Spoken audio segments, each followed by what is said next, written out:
Good morning everyone, my name is Michelle. I hope you're doing well. Welcome to another video. It is Monday morning, the 31st of March. We're sticking with the Sebastian Rogers case today, and don't ever say that I don't consider both sides. Even if I disagree with the vast majority of stuff they say, if they say something that I can get down with, I actually acknowledge that. Sebastian's biological father Seth, his team, the Green Team, Sebastian's army. There's the at-night private lack of intelligence group who are legends in their own lunchboxes.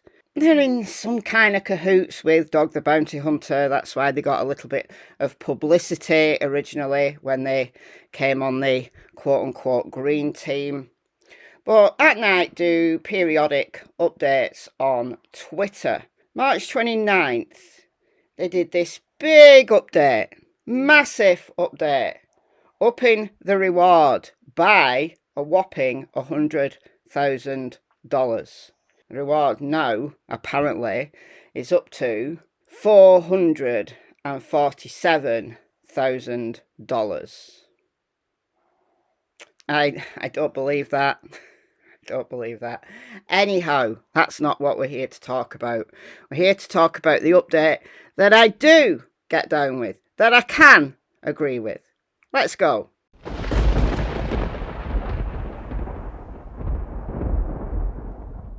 For immediate release, March 29, 2025, Hendersonville, Tennessee, Dwayne Dog Chapman, allied with At Night and standing for Sebastian's father, Seth Rogers, has driven the reward for information securing the safe return of 16-year-old Sebastian Wayne Drake Rogers, or the capture and conviction of those behind his disappearance, to a staggering $447,000. Again, that's not why we're here. Sebastian, then 15, was last seen on the evening of February 25th, 2024, leaving the Texas Roadhouse in Hendersonville, Tennessee. Reported missing the next morning, February 26th, his absence has fueled a year-long manhunt across state lines and beyond. Okay, all right. Again, legends in their own lunchboxes. No proof marks him lost forever. His father, loved ones, and a coalition of investigators cling to the conviction he's out there, alive, waiting to be found. Okay, here's the thing that I can agree with, that I do want you to take notice of. We call on the public again to act with precision and purpose. Silence unverified whispers on social media. Yeah, I agree. So all of this talk about Katie did it, Katie carrying Sebastian out of the house to a car in a blanket or to a ditch and then meeting Chris there. Yeah, all of those unverified whispers need to be silenced. I agree. Hold back from naming names or chasing shadows unless law enforcement leads the charge. Great. Absolutely. Could not agree more. Law enforcement, from day one, they've said all of the parents have been cooperative. Although no one at all has been cleared. The parents are not suspects. None of the parents are suspects. Great. So let's refrain from accusing parents. Let's do that. Let's follow law enforcement's lead on that. Keep tip lines clear of noise, rumours, theories and recycled chatter. Waste time a boy doesn't have. Again, I agree with that. That should go without saying. Only hard facts, direct, first-hand or confirmed, belong in this fight. Use the channels below. Sumner County Sheriff's Office 615-451-3838, or the Tennessee Bureau of Investigation 1-800-TBI-FIND, or email tips to TBI, all one word, at tbi.tn.gov. So, with this in mind, only hard facts, direct, first-hand or confirmed, belong in this fight. Let's do that. Only the direct, first-hand, confirmed things to do with the case. Let's go through them now. Let's do a whistle-stop tour through the timeline. Sebastian, around 6 p.m, is in the Texas Roadhouse enjoying some dinner with his mother.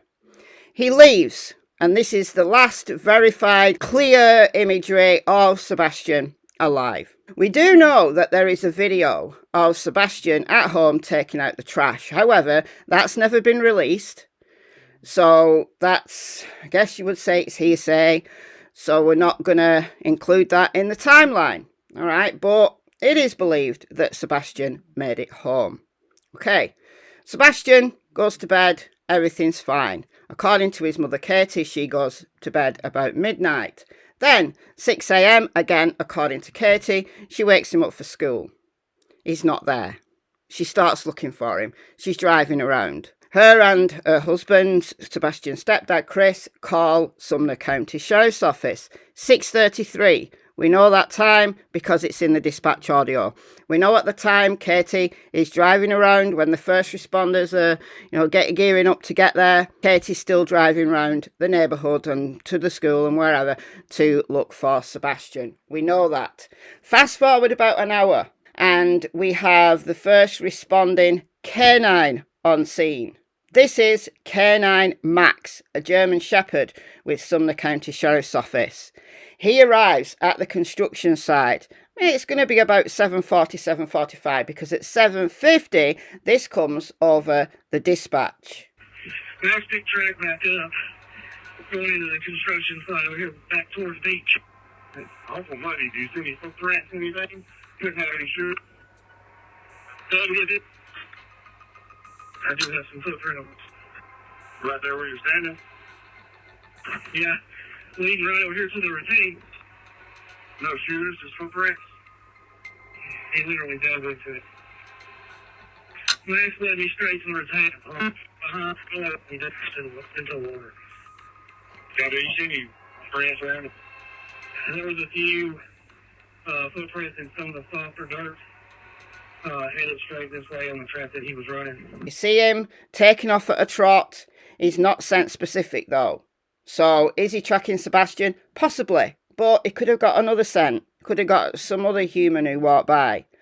So we can't absolutely say that Max is tracking Sebastian. But if we rewind a few hours, at 12:17 a.m, so the 26th of February 2024, there's this shadowy figure up at the top of Kelling. It's like kind of Kelling, Devon, Court area. 8 hours later, the first scent-specific scent dog arrives on the scene. This is a bloodhound. We've heard from stepdad Chris telling North Divers the path that some of the scent dogs took. If you're looking at my house, it's going to be the right-hand side. The dog goes all the way down the fence. The dog comes all the way back up into the yard. And then it cuts that diagonally to the house that sort of through the back doors. And that is the direction which the dogs take off. Now after that, that's where they get over to the neighbor and go up Kelling and head over to the other subdivision. Okay. This is coming from Chris, not officially from law enforcement. However, you can see with your own eyeballs that this bloodhound is on a track. Sniffs around and then takes off at a trot. That dog is on a track. That dog is scent specific. That dog is heading for the construction site, exactly the same place that the 12:17 Shadow Man figure was at just 8 hours previous. And then we have nothing. Nothing that we know about. We know from TBI that the family's devices have been checked, Sebastian's games consoles. We don't know if they found anything. Anything like that's never been released. We don't know if Sebastian was chatting to someone online. We don't know whether Sebastian was lured out for some reason. But we do know that all vehicles in that neighbourhood during the time that Sebastian would have disappeared have been accounted for. So we can discount the Uber driver, we can discount the other vehicle that was there, possibly delivering newspapers at 3 a.m. We can maybe discount the lights and the trash truck as being investigated and cleared. So where is Sebastian? If we take only hard facts, direct, first-hand and confirmed facts that you can hear with your own ears or see with your own eyeballs, what we know is Sebastian was out there. He was out there, but where did he go? I'll refer you to what I say again and again and again. Sebastian may be a lot closer to home than you think. I think he's close to home, but then again, that's just my opinion. direct, first-hand or confirmed facts, well, there's no hard, direct, first-hand or confirmed facts that lead you to believe that the parents did anything to Sebastian. There's no direct, first-hand or confirmed facts to say that anybody did anything to Sebastian. These are the only confirmed facts we have. Sebastian was out there. That's it. Where did he go? We don't know. But I will keep saying, he's closer to home than you think. So, if you want $447,000, construction site, woods, to the north, to the west, I will go there first. Not that you're going to get $447,000, but the FBI might give you $50,000. Alright guys, let me know what you think in the comments, and I'll see you in the next video.